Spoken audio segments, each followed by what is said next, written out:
शहरातील 23 आगग्रस्त दुकानदारांना मंजूर झालेले 6,50,000 रुपयांचं अर्थसहाय्य धनादेशाचे आमदार सुधीर मुनगंटीवार यांच्या हस्ते वितरण। आगग्रस्त दुकानदारांनी आमदार सुधीर मुनगंटीवार यांचे मानले आभार। तब्बल 4 तास मध्यरात्री कोसळलेल्या मुसळधार पावसानं चंद्रपूर शहर पुन्हा एकदा जलमय। खासदार हंसराज अहिर यांनी घेतला जलमय परिसराचा आढावा। आणि छावा मराठा युवा संघटनेतर्फे 15 ऑगस्टला आयोजित रक्तदान शिबिराला उत्स्फूर्त प्रतिसाद। छावासारखी ऊर्जा अंगीकारून कार्यकर्त्यांनी समाज कार्यासाठी झटावं, भाजपा नेते जोरगेवार यांचं आवाहन। नमस्कार, लाईव्ह चंद्रपूर बातमीपत्रात आपल्या सगळ्यांचं स्वागत। आता बघूयात बातम्या सविस्तर। बल्लारपूर शहरातील जुन्या बस स्थानकानजीकच्या भाजी बाजाराला लागलेल्या भीषण आगीत 23 दुकानदारांना मुख्यमंत्री निधीतून 6,50,000 रुपयांचं अर्थसहाय्य मंजूर झालं आहे।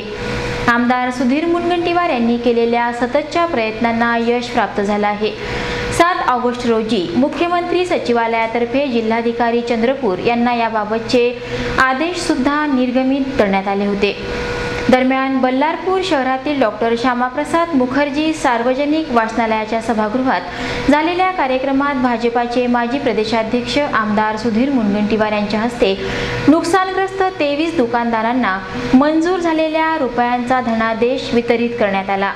या कार्यक्रमाला भाजपा ज्येष्ठ नेते चंदनसिंह चंदेल, जिल्हा सरचिटणीस हरीश शर्मा, शहर अध्यक्ष शिवचंद द्विवेदी, बल्लारपूरचे तहसीलदार तेडे, महिला आघाडी जिल्हाध्यक्षा रेणुका दुधे, अजय दुबे, मनीष पांडे, राकेश कुळसंगे, धर्मप्रकाश दुबे, मीना चौधरी, वैशाली जोशी, एलैया दासारफ, सुशीला गंडलेवार, कांता ढोके यांची उपस्थिती होती। दरम्यान आमदार सुधीर मुनगंटीवार यांनी ही मदत मिळवून दिल्याबद्दल बल्लारपुरातील व्यापारी मंडळातर्फे त्यांचं स्वागत करण्यात आलं। कार्यक्रमात जहीर अहमद, प्रेमदास मुन, बंडू धोडरे, फैयाज मोहम्मद, संजय मुपिडवार, पुंडलिक धोडरे यांच्यासह एकूण 23 भाजी मार्केट ठोक विक्रेता संघटनेच्या नुकसानग्रस्त व्यापाऱ्यांना एकूण नुकसानीच्या 50% नुकसानाला आर्थिक मोबदला देण्यात आला। बल्लारपूर शहरातील जुन्या बसस्थानकानजीकच्या बाजाराला 26 मे 2012 रोजी लागलेल्या आगीत 23 दुकानदारांची दुकाने जळून खाक झाली होती। अतिशय गरीब असलेल्या या दुकानदारांना अर्थसहाय्य मिळण्याबाबतच्या विषयासंदर्भात आमदार सुधीर मुनगंटीवार यांनी विधानसभेत 24 जुलै 2013 रोजी अर्धा तास चर्चा उपस्थित केली। या चर्चेला उत्तर देताना तत्कालीन महसूल राज्यमंत्र्यांनी दुकानदारांच्या झालेल्या नुकसानाच्या 50% मदत मुख्यमंत्री निधीतून द्यावी लागेल। मुख्यमंत्री महोदयांनी तसा प्रस्ताव 8 दिवसात पाठवू आणि मदत मिळवण्याचा सकारात्मक प्रयत्न करू असं आश्वासन दिलं होतं।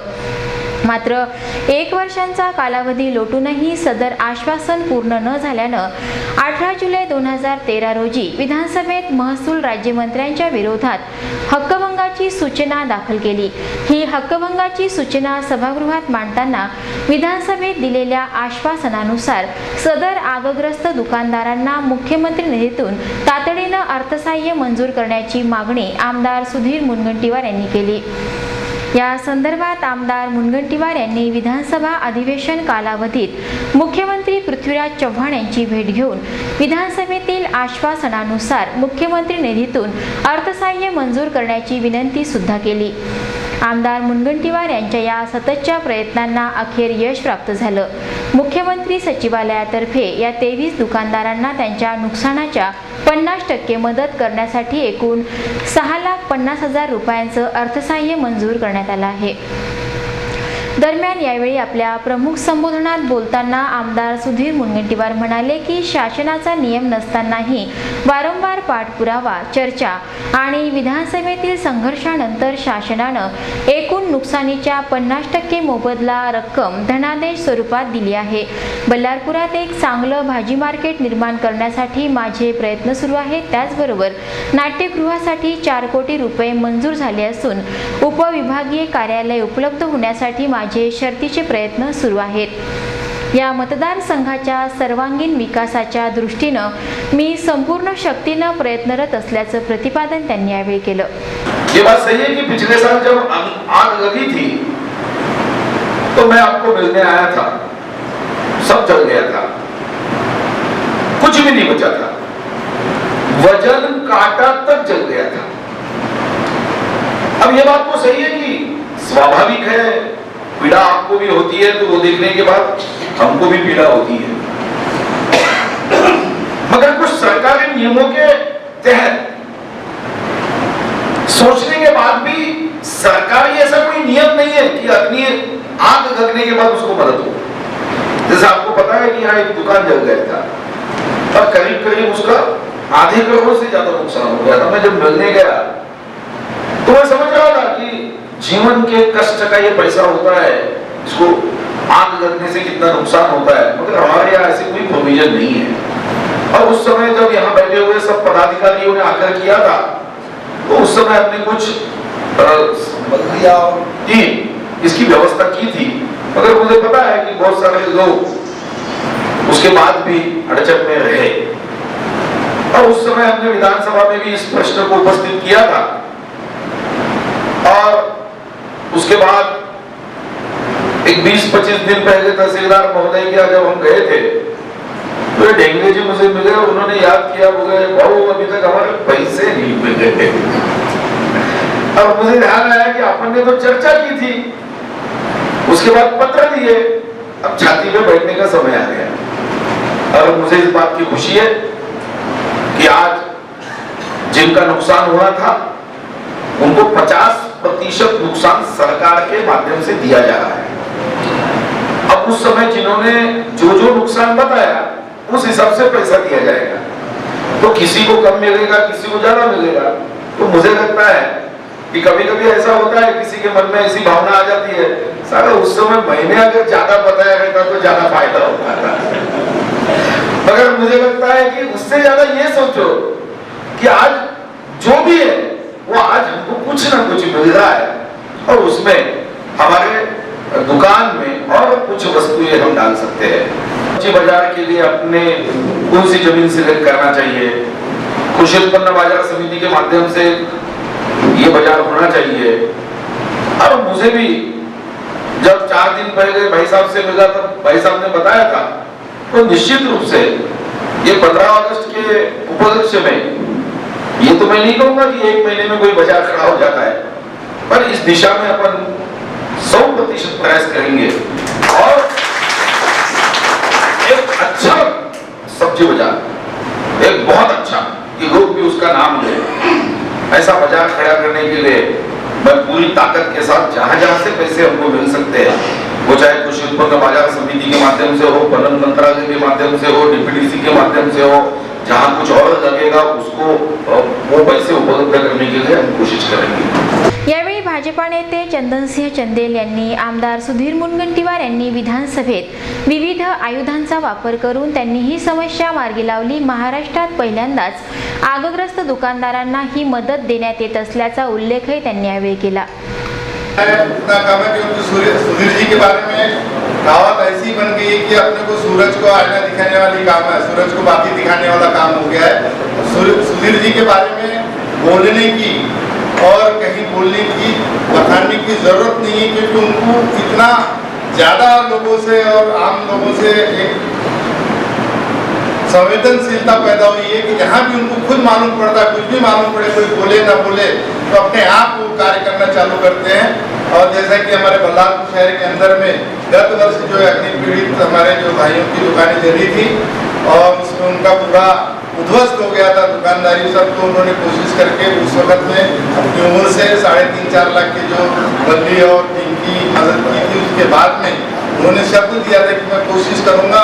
वैसे अग्नि पीड़ित को पूरे महाराष्ट्र में भी कहीं भी सहायता सरकार की ओर से नहीं मिलती है, मगर उन्होंने अपना शब्द जो था उसका पालन किया और हमारा अपने विधानसभा के अंदर में लड़कर सरकार से आप लोगों को आज 6.5 लाख रुपए के लगभग आप लोगों को सहायता उन्होंने दिलाई है, उसके लिए मैं उन्हें बहुत धन्यवाद देता हूँ। और इरई आणि झरपट नदी काठावरील पूरग्रस्त भागातील बांधकामे, सदनिका आणि लेआउट महानगरपालिका तसंच जिल्हा प्रशासनानं अनाधिकृत आणि अवैध घोषित केल्याने बिल्डर तसंच लेआउट धारकांमध्ये खळबळ उडाली आहे। ही सर्व अवैध बांधकामे पाडण्यात येणार असल्याने या भागातील निवासी घरे सदनिकांची खरेदी विक्रीही करू नये असं आवाहन मनपानं केल्यानं या परिसरातील हजारो लोकांना त्याचा फटका बसणार आहे।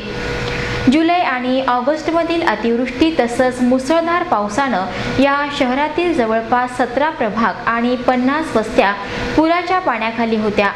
एक दोनदा नाही तर सलग 3 वेळा आलेल्या पुरानं अर्ध चंद्रपूर पुराच्या पाण्यात डुबलं होतं।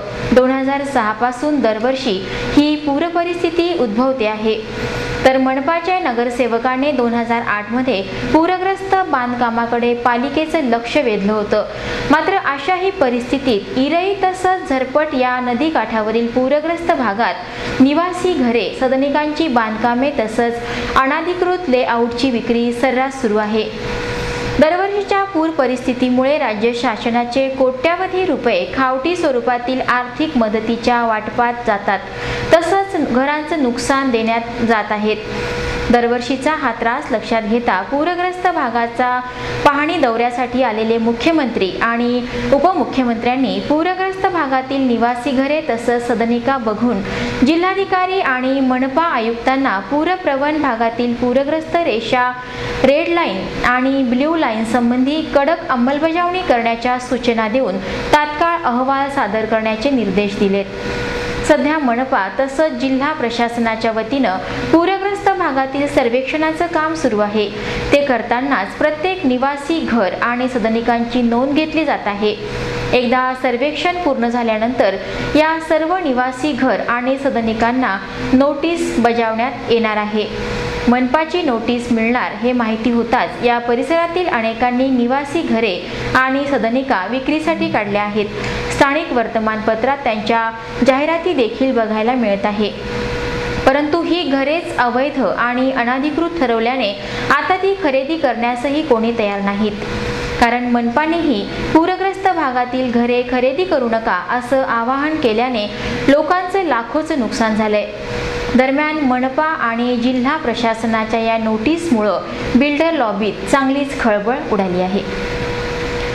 चंद्रपूर शहरासह आसपासच्या परिसरात शुक्रवारी मध्यरात्री 2 वाजताच्या सुमारास मुसळधार पाऊस तब्बल 5 तास कोसळल्यानं पुन्हा एकदा अर्ध चंद्रपूर शहर जलमय झालं होतं।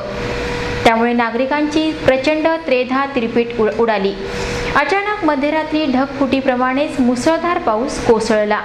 अवघ्या 4-5 तासात चंद्रपुरातील प्रमुख रस्त्यांसह सखल भागात 4 ते 5 फूट पाणी साचल्यानं अनेक नागरिकांच्या घरामध्ये पाणी शिरलं तर बहुतांश घरांची पडझड झाली। अंदाजे या 4 तासात 150 मिलीमीटर पाऊस झाला। चंद्रपूर शहरातील कृष्णानगर, संजयनगर, रहमतनगर, हवेली गार्डन, आझाद बाग परिसर, एकोरीवाड, जलनगर यासह शहरातील सखल भाग आणि नदी नाले तीरावरील परिसर जलमय झाले होते। सुदैवाने सकाळी 7 वाजताच्या सुमारास पावसाने उसंत घेतल्यानं जलमय झालेली परिस्थिती नियंत्रणात आली। दरम्यान ज्या नागरिकांच्या घरात पाणी शिरलं त्यांच्या या काही प्रतिक्रिया। पुराणकर हायकुरी वार्डमध्ये राहतो आम्ही।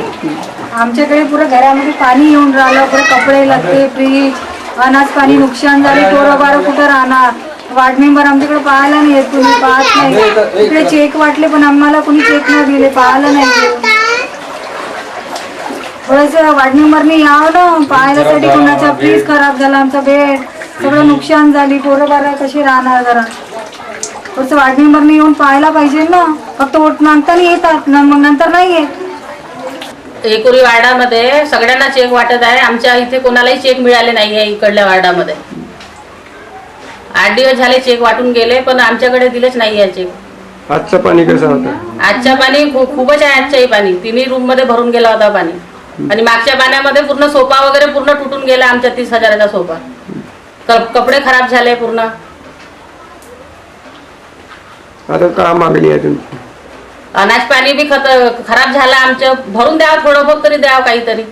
जो सततधार पाऊस झालेला आहे या वर्षात जवळपास 4 ते 5 वेळा या वार्डात पाणी घुसलेलं आहे आणि पाणी हे खूप जास्त प्रमाणात येत असल्यामुळे या वार्डातून पाणी वाहून जाण्यासाठी हा एकमेव मार्ग हा इथे आहे आणि हा मार्ग जो आहे जिथपर्यंत खुलत नाही तिथपर्यंत हा वाडातून पाण्याची समस्या दूर होत नाही. मून आणि वाकडे या दोन घराच्या मधामध्ये ही गल्ली आहे, ही परंपरागत गल्ली आहे. मागील आम्ही ज्या 2-3 पिढ्या गेलेल्या त्या गल्लीतूनच पाणी जात होतं, परंतु यांच्या अतिक्रमणामुळे हे पाणी अडलेलं आहे आणि या पाण्यामुळे पूर्ण वाडाला त्याचा त्रास सोसावा लागत आहे. आणि आम्ही प्रशासनाला वारंवार विनंती करून सुद्धा प्रशासन त्याच्याकडे लक्ष देत नाही. तरी पुन्हा आम्ही एकदा विनंती करत आहे की ही गल्ली आम्हाला पाणी जाण्याकरता मोकळी करून देण्यात यावी आणि ज्या लोकांनी या वाडामध्ये अतिक्रमण केलेले आहेत ते सगळे अतिक्रमण हटवून आम्हाला पूर्ण रस्ता आणि हे गल्लीचं आणि पाण्याचं निसर्ग करून द्यावं अशी आम्ही शासनाला, नगर प्रशासनाला, नगर परिषदला आम्ही विनंती करीत आहोत. सकाळच्या सुमारास खासदार हंसराज अहिर यांनी शहरातील जलमय झालेल्या परिसराची पाहणी केली. यावेळी त्यांनी कृष्णानगर, संजयनगर, जलनगर, महाकाली कॉलनी परिसर आदी परिसरांची पाहणी करून आढावा घेतला.